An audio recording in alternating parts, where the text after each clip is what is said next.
เตงเขาผิดไปแล้วอ่ะ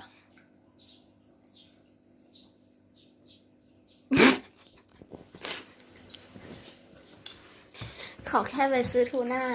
มาจากเซเว่นแล้วเขาก็เก็บไว้ในนี้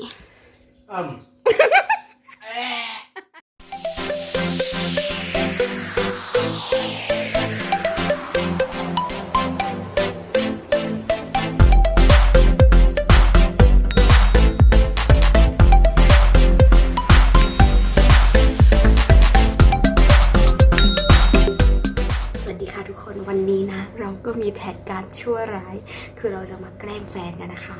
วันนี้เรามีแผนว่าเราจะทำแซนด์วิชที่มีไส้เป็นอาหารแมว ให้มันกินแล้วเรามารอดูกันดีกว่านะคะว่าผลจะเป็นยังไงแต่ตอนนี้ต้องขอตัวออกไปหาซื้อวัตถุดิบก่อนนะคะจะบอกว่าเราอะหลอกมันนะว่าให้พาไปซื้อของนู่นนี่นั่นแต่จริงๆแล้วอะเราอะจะไปซื้อของมาทำของแกล้งมันโอเคจะบอกว่าเราอะหลอกให้เขาว่าพาออกไปซื้อของนะไปหาอะไรกินอย่างเงี้ยว่าจะไปเดินเอกภาพอะไรเงี้ยหาซื้อวัตถุดิบแต่จริงๆแล้วอะวัตถุดิบที่เราจะไปซื้อไม่ใช่ของกินของเราหรอกแต่เป็นของกินสุดอร่อยของมันมารอดูกันดีกว่าเริ่มสนุกและอยากทำแล้วรอแป๊บนึงนะคะกลับมาแล้วค่ะทุกคนเราได้วัตถุดิบมาแล้วนะอันนี้คือไปซื้อมาจากเซเว่นนะไม่ได้ไปเอกภาพได้ขนมปังมาแล้วก็มายองเนสและนี่แอบซื้อมา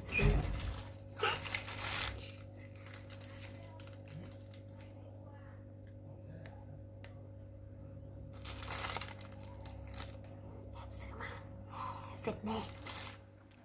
นะซื้อมาม่าเดี๋ยวเขาทำไว้ให้แล้วกันแซนด์วิชอ่ะจะเอาอะไรปะไม่เอา เอาถ้วยเอามาเก็บเดี๋ยวสิไม่ใช่เดินออกมารู้แล้วก็ยังกินไม่เสร็จแล้วต้องไปทำอะไรโอเคเอามายองเนสอันนึงแล้วก็ อะไร มายองเนสอันนึงสตรอเบอรี่อันนึงไม่ต้องโรยนมสตรอเบอรี่โรยแต่ไม่ไม่ต้องโรยโอเคตอนนี้เราก็ได้โอกาสในการแกล้งแล้วนะคะเพราะว่ามีคนโดนพ่อใช้ออกไปซื้อของมาแล้วค่ะได้เวลาแกล้งแล้วเพราะว่ามีคนที่จะถูกแกล้งไม่อยู่นะอันดับแรกเราเอาอาหารแมวมาบีก่อนให้มันนัวเนาะเพื่อความอร่อย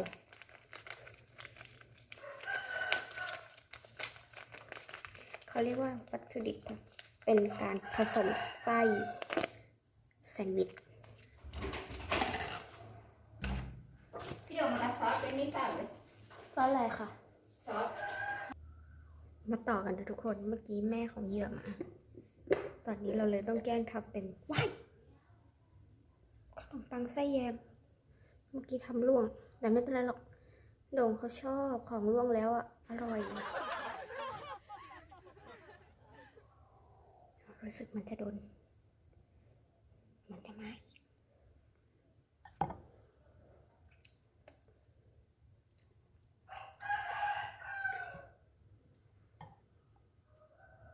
อุ้ย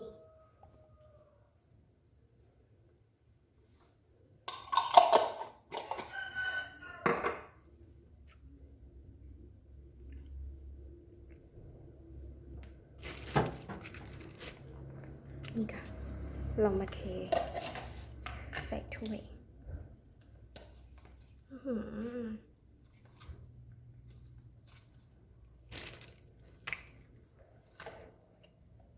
เรียกอยากจะอ้วกเลยทุกคน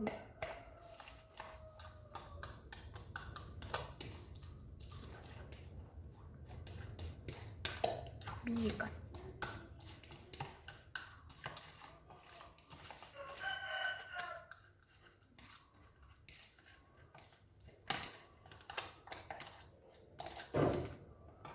แล้วก็โรยมายองเนสเพื่อความนัวอุ๊ย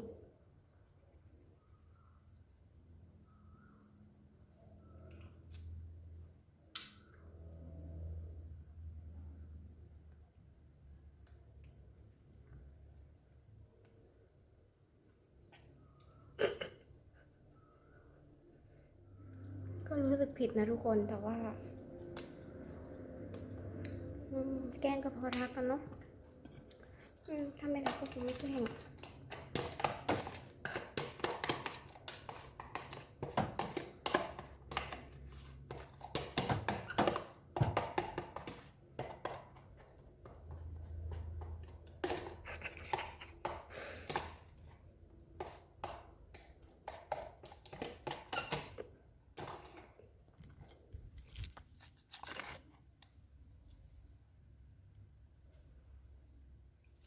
เห็นแล้วยังชักจะอ้วก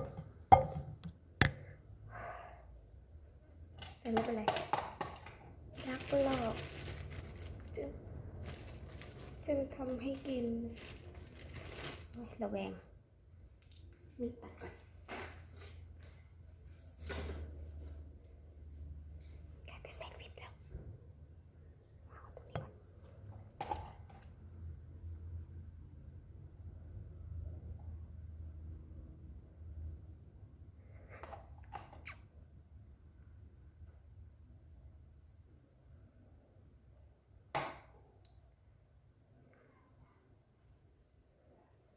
ใส่ไปแค่นี้พอนะทุกคนสงสารมัน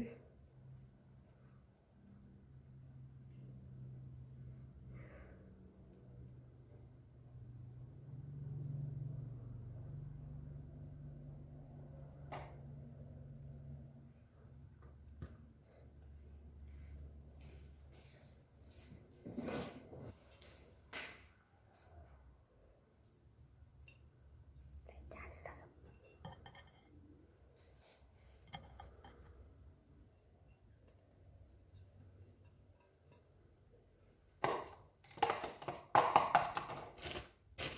ทำลายหลักฐานแป๊บ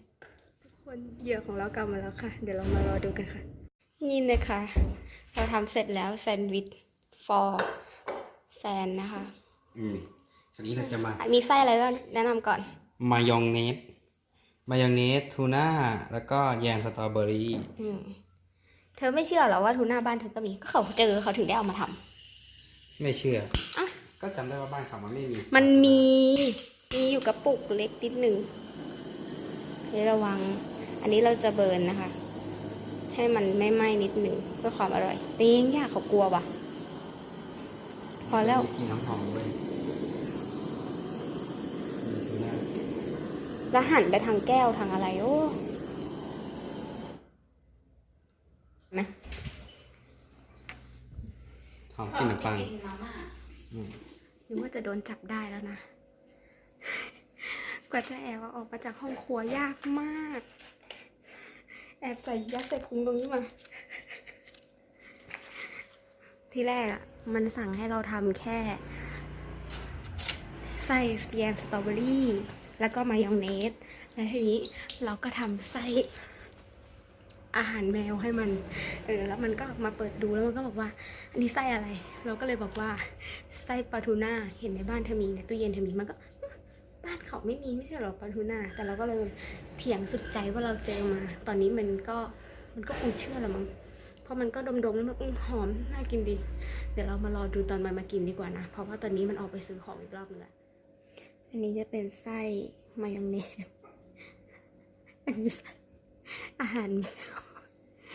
แต่เราบอกไว้ว่าไส้ทูน่านะทุกคน กลิ่นมันก็คล้ายๆอยู่นะ อันนี้แยมสตรอเบอรี่ จะเชื่อไหม มันจะยอมกินหรือเปล่า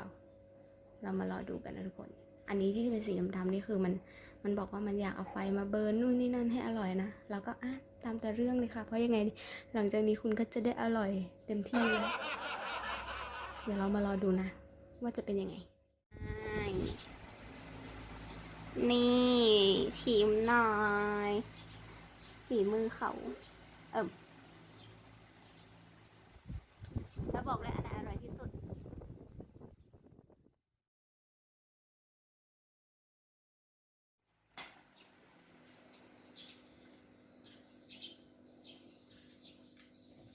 มายองเนสมันก็เป็นกลิ่นมายองเนสแล้วนะ ชิ้นต่อไป ก่อนที่จะอิ่มชิมให้หมดทุกชิ้นนะคะ ตัดมาอย่างมุงอะ อันนี้ไส้ปลาทูน่า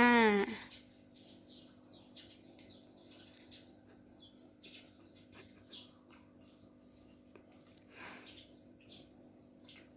ถ้าทูน่ากับมายองเนสมันใส่ด้วยกันอ่ะ มันจะดีมาก ก็เนี่ยเขาผสมกับมายองเนส อ๋อ เออทำไมอ่ะ มันจืดเหรอ เอ้า ไม่จืดว่ะ ไฮไลท์กู สตรอเบอรี่ค่ะ สตรอเบอรี่อร่อยสุดเยอะมาก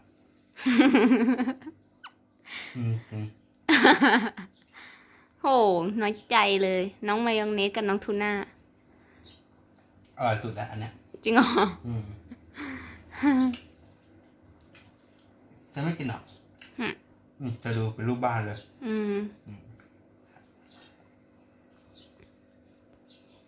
ยังกินไม่หมดเลย จะมาโชว์ ถ้าเธอกินหมดเธออาจจะกิน ข้าวไม่อิ่ม เอ้ยกินข้าวไม่ได้ ไม่เหลือ เมื่อกี้อะไรอ่ะ กินไปหมด คง ใช่ น่า ซื้อไว้เหรอ ในห้องในตู้เย็น ไม่รู้นะพ่อยังเพิ่งรู้เลยว่าบ้านเรามีตู้มีทูน่าด้วย เตงเขาผิดไปแล้วอ่ะ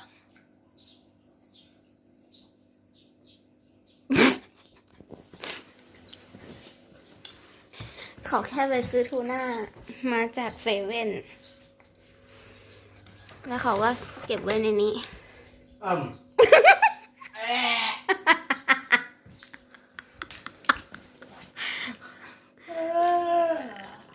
ทูน่าของเธอถือไว้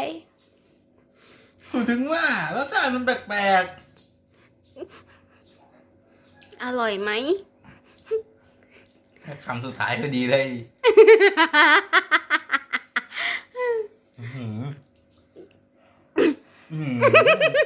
กินเหมือนปากลูกรักเราเลยชี้ช่องหามเงย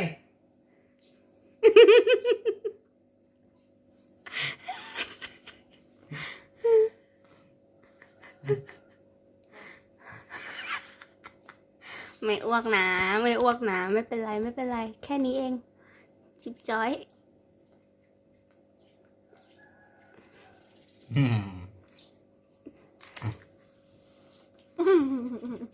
รสอะไรเนี่ย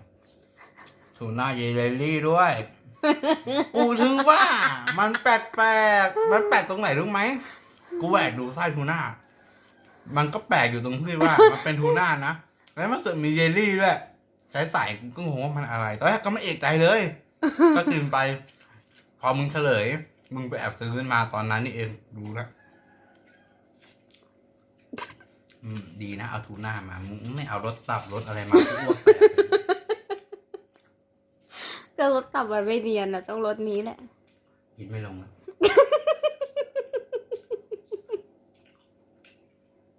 เซอร์ไพรส์ คลิปนี้ต้องมีแค้น มีสำลัก ไม่เอา ไม่เอา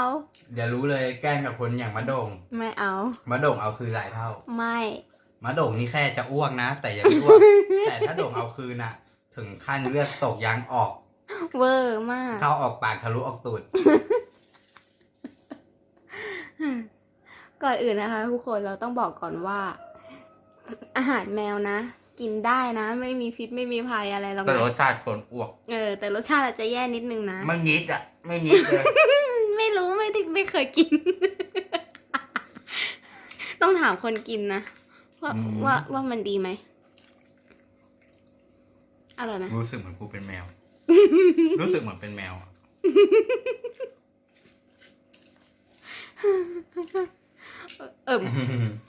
เนี่ยจะอ้วกกลิ่นมันแรง แมวมันชอบกินมันเธอกินลงท้องไปแล้วอะจะคิดอะไรมากอะ ปั่นป่วนเลยล่ะ โอเคทุกคนวันนี้เราขอลาไปก่อนด้วย ภาพมะดงที่กินแซนด์วิชจนอิ่มอร่อยแบบนี้นะคะ ถึงว่ากินเหมือนปากลูกเราจัง แต่ เล ตัวย เองบอกดิอร่อย อร่อย แล้วกูแบบเขาเห็นแล้วตั้งแต่ตอนขอเดินหยิบน้ำใช่ไหม เขาเห็นด้วยหางตาคือเดินเข้าไปในโซนพวกขายอาหารสัตว์ โซนแรกที่เขาพาเธอเดินไป เธอก็ เดินตามไปแปลกๆ ตอนเริ่มแรกขอดูเอกใจว่ามันแปลกมาก พอวันนั้นเธอรีบจ่ายตังค์ก็รีบเก็บ แต่กูเห็นแล้วปลายซองอ่ะเหลืองๆอย่างนี้เลยแต่ไม่คิดว่าจะเป็นไอ้นี่ กูก็งงถูหน้าในห้องในตู้เย็นกูมันมีเหรอวะ แต่กูก็ไม่ได้เอะใจอะไรนะก็เฉยๆพอแดกเข้าไปมึงเฉลยได้ไงโอ้โหกูรู้เรื่องราวทันทีเลยมึงไม่ต้องย้อนหลังเลยมึงไม่ต้อง โอ ดี เค เลย บ๊ายบายกล้องหน่อยบ๊ายบาย บ๊ายบายอร่อย ว่าของจริง พอละไม่ไหวอ่ะ เดี๋ยวอ้วกลูบให้ น้ำกระเด็นใส่ขาเขาเลย